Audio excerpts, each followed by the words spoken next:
वन्य प्राण्यांच्या हल्ल्यात कर्त्या व्यक्तीचा मृत्यू. आमदार धर्मवीर संजूभाऊ गायकवाड धावले मदतीसाठी. स्वतःकडून 50,000ची तात्काळ आर्थिक मदत. शासनाकडून 25 लाखाची मदत आणि अनुकंपा तत्वावर नोकरीसाठी पाठपुराव्याची ग्वाही. मोताळा तालुक्यातील मौजे सारोळा पीर येथील स्वर्गीय गोपाल वासुदेव बावस्कर यांचा वन्य प्राण्यांच्या हल्ल्यात दुर्दैवी मृत्यू झाल्याची घटना समजताच बुलढाणा विधानसभा मतदारसंघाचे लोकप्रिय आमदार संजूभाऊ गायकवाड यांनी तात्काळ घटनास्थळी धाव घेत मृताच्या कुटुंबियांची सांत्वनपर भेट घेतली. कुटुंबातील कर्ता पुरुष अकाली गेल्यानं संपूर्ण परिवारावर दुःखाचा डोंगर कोसळला असून घरातील वातावरण अत्यंत शोकाकुल झाले होते. या दुःखद प्रसंगी आमदार गायकवाड यांनी कुटुंबियांचं सांत्वन करत त्यांना धीर दिला. शोकाकुल परिवाराशी संवाद साधताना आमदार धर्मवीर संजूभाऊ गायकवाड भाऊक होत म्हणाले, तुमच्या काळजाचा तुकडा गेला आहे. हे दुःख खूप मोठं आहे आणि ते कधीही भरून निघणारे नाही. मात्र जी घटना घडून गेली आहे ती कोणीही बदलू शकत नाही. अशा कठीण प्रसंगी तुम्ही खचून जाऊ नका. मी तुमच्या कुटुंबाच्या पाठीशी खंबीरपणे उभा आहे. यावेळी त्यांनी मृताच्या कुटुंबियांना स्वतःच्या परीने रोख 50,000 रुपयांची तात्काळ आर्थिक मदत सुपूर्द केली. तसेच शासनाच्या नियमानुसार वन्य प्राण्यांच्या हल्ल्यात मृत्यू झाल्यामुळे मिळणारी 25 लाखांची आर्थिक मदत लवकरात लवकर मंजूर करून देण्यासाठी शासन दरबारी स्वतः पाठपुरावा करण्याचं आश्वासन दिलं. यासोबतच मृत व्यक्तीच्या कुटुंबाचा उदरनिर्वाह सुरळीत व्हावा यासाठी स्वर्गीय गोपाल बावस्कर यांच्या पत्नीला अनुकंपा तत्वावर नोकरी मिळावी यासाठीही शासन स्तरावर सातत्यानं पाठपुरावा करण्याची ठाम ग्वाही आमदार गायकवाड यांनी दिली.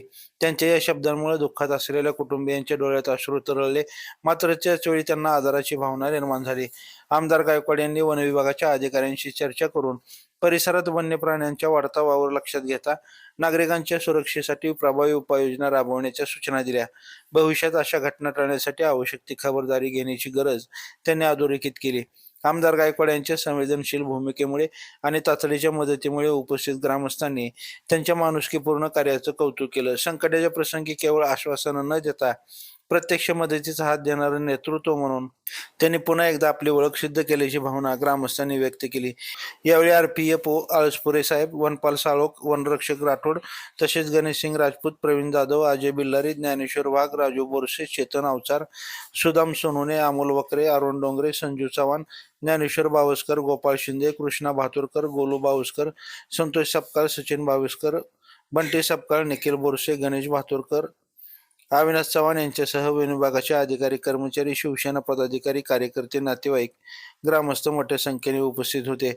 वन्य प्राण्यांच्या वाढत्या हल्ल्यामुळे ग्रामीण भागातील नागरिकांमध्ये भीतीचं वातावरण निर्माण झालं असून अशा घटनांमध्ये बाधित कुटुंबांना तातडीची मदत, न्याय आणि सुरक्षिततेच्या दृष्टीनं ठोस उपाययोजना करणं आवश्यक असल्याची भावना यावेळी उपस्थितांनी व्यक्त केली. या संपूर्ण प्रसंगात आमदार संजूभाऊ गायकवाड यांनी दाखवलेली संवेदनशीलता, तातडीची आर्थिक मदत आणि कुटुंबाच्या भविष्यासाठी दिलेली ठोस आश्वासनं ही त्या दुःखी परिवारासाठी मोठा मानसिक आधार ठरले. लाईव्ह महाराष्ट्र झोन न्यूजसाठी शिलवंत इंगळे. ताज्या अपडेट्ससाठी लाईव्ह महाराष्ट्र झोन न्यूजच्या यूट्यूब चॅनलला सबस्क्राईब करा, तसेच बेल आयकॉनवरती क्लिक करा.